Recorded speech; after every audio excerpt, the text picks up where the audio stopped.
Rowdy sheeter ಬಿಕ್ಲು Shiva ಕೊಲೆ case ವಿಚಾರಕ್ಕೆ ಸಂಬಂಧಪಟ್ಟಂತೆ ಬೀಸೋ ದೊಣ್ಣೆಯಿಂದ ಪಾರಾದರ ಹಾಗಾದ್ರೆ ಭೈರತಿ ಬಸವರಾಜ್ 2 ಬಾರಿ ವಿಚಾರಣೆಯನ್ನ ಎದುರಿಸಿದ್ದಾರೆ ಶಾಸಕ ಭೈರತಿ ಬಸವರಾಜ್ ಅವರು.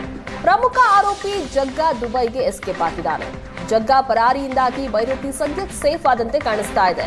ಜಗದೀಶ್ ಸಿಕ್ಕಿದ್ರೆ ಮತ್ತಷ್ಟು ಸಂಕಷ್ಟ ಎದುರಾಗುವಂತಹ ಸಾಧ್ಯತೆ ಇತ್ತು. ಭೈರತಿ ಬಸವರಾಜ್ ಆಪ್ತನಾಗಿರುವಂತಹ ಜಗದೀಶ್ ಈಗ ದುಬೈ ಹಾರಿದ್ದಾನೆ.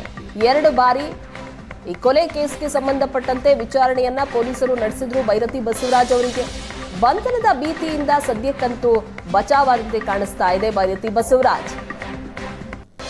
ಇನ್ನೂ ಸಹ A1 ಜಗ್ಗಾ ಸಿಕ್ಕಿಲ್ಲ ಜಗದೀಶ್. ಭೈರತಿ ಬಸವರಾಜ್ಗೆ ಆಪ್ತರಾಗಿದ್ದಂತಹ ಜಗದೀಶ್ ಈ ಹಿನ್ನೆಲೆಯಲ್ಲಿ ಭೈರತಿ ಬಸವರಾಜ್ ಅವರು ಸಹ ವಿಚಾರಣೆಯನ್ನ ಎದುರಿಸಬೇಕಾಯಿತು. ಈಗಾಗಲೇ 2 ಬಾರಿ ಪೊಲೀಸರ ಮುಂದೆ ಹಾಜರಾಗಿ ವಿಚಾರಣೆಯಲ್ಲಿ ಭಾಗಿಯಾಗಿದ್ರು. ಬಿಕ್ಲು ಶಿವು ಹತ್ಯೆ ಕೇಸ್ನಲ್ಲಿ ದಿನಕ್ಕೊಂದು ಸತ್ಯ ಹೊರಗೆ ಬರ್ತಾ ಇದೆ. ಲ್ಯಾಂಡ್ ವಿಚಾರಕ್ಕೆ ಹೆಣವಾಗಿಬಿಟ್ಟ ಬಿಕ್ಲು ಶಿವ. ಲ್ಯಾಂಡ್ ವಿವಾದಕ್ಕೆ ತಲೆ ಹಾಕಿದ್ದಕ್ಕೆ ಬಿಕ್ಲು ಶಿವನ ಹತ್ಯೆ ಆಗಿದೆ. ಶಿವನನ್ನ ಮುಗಿಸಿದ್ರೆ ನಾನೇ ಡಾನ್ ಎಂದಿದ್ದ ಜಗ್ಗ. ಶಿವನ ಹತ್ಯೆಗೆ ಸ್ಕೆಚ್ ಹಾಕಿದ್ದ ಜಗ್ಗ ಕಿರಣ್. ಶಿವನನ್ನ ಕೊಂದ್ರೆ ನಮ್ಮದೇ ಸಾಮ್ರಾಜ್ಯ ಆಗ್ಬಿಡುತ್ತೆ ಅಂತ ಪ್ಲಾನ್ ಹಾಕೊಂಡಿದ್ರು. 10 ವರ್ಷ ರಿಯಲ್ ಎಸ್ಟೇಟ್ ಮಾಫಿಯಾ ಆಳಬಹುದು. ಏಷ್ಯಾನೆಟ್ ಸುವರ್ಣ ನ್ಯೂಸ್ಗೆ ಪೊಲೀಸ್ ಮೂಲಗಳಿಂದ ಸಿಕ್ಕಿರುವಂತಹ ಮಾಹಿತಿ ಇದು. 8 ತಿಂಗಳ ಹಿಂದೆನೆ ಸಾವಿನ ಸುಳಿವು ಸಹ ಶಿವನಿಗೆ ಸಿಕ್ಕಿತ್ತು. ರಕ್ಷಣೆ ಕೋರಿದ್ರೂ ಸಹ ಕ್ಯಾರೆ ಎಂದಿರಲಿಲ್ಲ ಭಾರತೀನಗರ ಪೊಲೀಸರು. ಕೊನೆಗೆ ಖಾಸಗಿ ಗನ್ಮ್ಯಾನ್ ಅನ್ನ ಇಟ್ಕೊಂಡು ಓಡಾಡ್ತಾ ಇದ್ದ ಬಿಕ್ಲು ಶಿವ. ಈ ಬಗ್ಗೆ ಹೆಚ್ಚಿನ ಡೀಟೇಲ್ಸ್ ಕೊಡ್ತಾರೆ ನಮ್ಮ ಪ್ರತಿನಿಧಿ ಕಿರಣ್. 8 ತಿಂಗಳ ಹಿಂದೆನೆ ನನ್ನನ್ನು ಸಾಯಿಸ್ತಾರೆ ಅಂತ ಶಿವಂಗೆ ಗೊತ್ತಿತ್ತು. ಈ ಬಗ್ಗೆ ಪೊಲೀಸರಿಗೂ ಸಹ ಮಾಹಿತಿಯನ್ನ ನೀಡಲಾಯಿತು ಅನ್ನೋದು ಈಗ ಒಂದೊಂದಾಗಿ ಗೊತ್ತಾಗ್ತಾ ಇರುವಂತಹ ವಿಚಾರ. ಅದರ ಜೊತೆಗೆ ಈ ಕೇಸ್ನಲ್ಲಿ 2 ಸಲ ವಿಚಾರಣೆಗೆ ಹಾಜರಾದಂತಹ ಭೈರತಿ ಬಸವರಾಜು ಸದ್ಯಕ್ಕಂತೂ ಅಂದ್ರೆ ಜಗ್ಗಾ ಸಿಗೋವರೆಗೂ ಅಂತೂ ಸೇಫ್ ಆದ್ರ ಅಂತ. ಖಂಡಿತ ಪ್ರಗತಿ.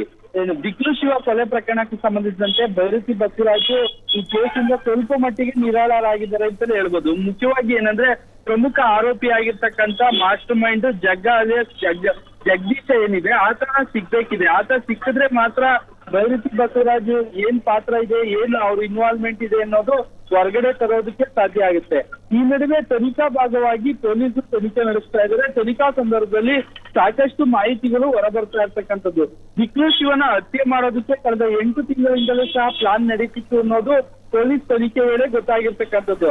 ಆತ ಖಾಸಗಿ ಗನ್ಮ್ಯಾನ್ ಕೂಡ ಇಟ್ಕೊಂಡು ಓಡಾಡ್ತಾ ಇದ್ದ, ಆದ್ರೂ ಸಹ ಈಗ ಹತ್ಯೆ ಮಾಡಿರ್ತಕ್ಕಂಥದ್ದು. ನನ್ನ ಜೀವಕ್ಕೆ ಬೆದರಿಕೆ ಇದೆ, ಜೀವಕ್ಕೆ ತೊಂದರೆ ಇದೆ, ನನ್ನ ಕೊಲೆ ಮಾಡ್ತಾರೆ ಅಂತ ಹೇಳಿ ಕಮಿಷನರ್, DCP, ACP, ಇನ್ಸ್ಪೆಕ್ಟರ್ ಎಲ್ಲರಿಗೂ ಸಹ ಆತ ಮನವಿ ಮಾಡ್ಕೊಂತಾನೆ. ಸಾಕಷ್ಟು ಕಂಪ್ಲೇಂಟ್ ಅನ್ನ ಕೊಡ್ತಾನೆ. ಯಾರು ಸಹ ಕೇರ್ ಮಾಡೋದಿಲ್ಲ. ಈ ಪೊಲೀಸರ ನಿರ್ಲಕ್ಷ್ಯದಿಂದಲೇ ಸಹ ರೌಡಿ ಶೀಟರ್ ಬಿಕ್ಲು ಶಿವ ಕೊಲೆ ಆಗಿರ್ತಕ್ಕಂಥದ್ದು. ಇನ್ನು ಮುಖ್ಯವಾಗಿ ಏನಂದ್ರೆ ಲ್ಯಾಂಡ್ ವಿಚಾರಕ್ಕೆ ಜಗ್ಗಾ ಮತ್ತೆ ಬಿಕ್ಲು ಶಿವನ ಜೊತೆ ಗಲಾಟೆಗಳು ನಡೀತಾ ಇರುತ್ತೆ. ಅವಾಗವಾಗ ಕಿರಿಕ್ಗಳಾಗ್ತಾ ಇರುತ್ತೆ. ಈತ ನನಗೆ ಅಡ್ಡಿಯಾಗಿದ್ದಾನೆ. ಆ ಭಾಗದಲ್ಲಿ ಹೆಣ್ಣೂರು, ವರ್ಮಾವು ಸೇರಿದಂತೆ ಎಲ್ಲಾ ಭಾಗದಲ್ಲೂ ಸಹ ರೌಡಿ ಶೀಟರ್ ಶಿವಪ್ರಕಾಶ್ ನಂಗೆ ಅಡ್ಡಿ ಆಗಿದ್ದಾನೆ ಅಂತೇಳಿ ಇವನನ್ನ ಮುಗಿಸಿದ್ರೆ ನಾನು ಕಳೆದ 10-15 ವರ್ಷಗಳ ಕಾಲ ನಾನೇ ಡಾನ್ ಆಗಿ ಮೆರಿಬಹುದು ಅನ್ನೋ ಕಾರಣಕ್ಕೆ ಪ್ಲಾನ್ ಮಾಡಿ ಜಗ್ಗಾ ಹತ್ಯೆ ಮಾಡಿರೋ ಬಗ್ಗೆ ಸಹ ಮಾಹಿತಿ ಸಿಗ್ತಾ ಇರ್ತಕ್ಕಂಥದ್ದು. ಪ್ರಗತಿ. ಥ್ಯಾಂಕ್ ಯು ಕಿರಣ್ ನಿಮ್ಮೆಲ್ಲ ಡೀಟೇಲ್ಸ್ಗಾಗಿ.